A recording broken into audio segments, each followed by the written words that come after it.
Mummy, why are you ignoring me?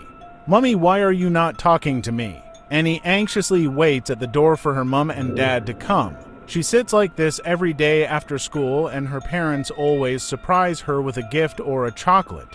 Seemingly, on that sunny evening, her parents were taking extra long. After many hours of waiting, she finally hears the keys at the door. Annie stands up and puts on a big smile. Mummy, Daddy, she greets her parents and then looks at their hands, expecting something, but can't see anything.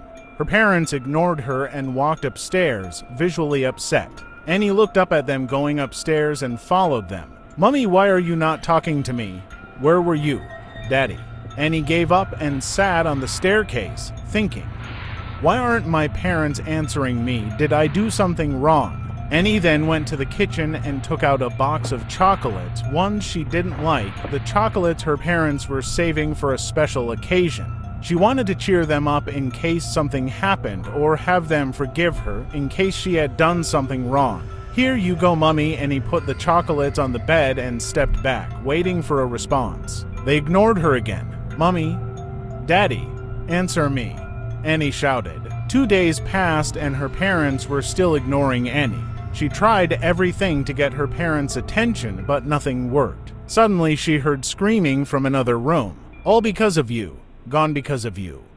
You drove recklessly, you piece of shit. Get the fuck out of my house. Annie's mom screamed. Annie quickly ran upstairs to see what was going on. I'm sorry, I feel sad as well, but you can't fucking blame me for this. Annie's father shouted while Annie's mom broke down in tears. Annie's father sat next to her and wrapped his arm around her. We will get through this together, Annie's father said softly. Annie's mother looked at her husband with an expressionless face, then looked over at the screw on the bedside table. Mummy, why are you crying? What happened? Annie said confusingly.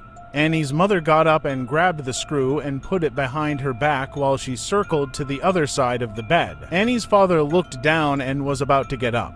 He suddenly felt a sharp pain in the back of his shoulder. You did this. You caused this. Fuck you, Annie's mom shouted while repeatedly stabbing Annie's father. Daddy, no.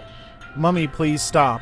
Please? Annie shouted while trying to get her mom off her dad. Annie's mom eventually tired out and lay on the floor. Is everything all right in here? I heard screaming, John said, which was the gardener for the Simmons family. He walked upstairs and found Annie's mom with the bloody screw in her hand and her husband lay motionless on the bed, soaked with blood. The police arrived and took Annie's mom and her father. Annie tried everything to stop them, but they just kept ignoring her. Annie sat in the living room couch with tears running down her face. She looked around the living room and noticed a photo of her she hadn't noticed before. In loving memory of Annie Simmons, a beautiful daughter and smart little girl. May she never be forgotten, it read underneath the photo in a gold plaque. Thank you for watching. Subscribe and follow my other socials.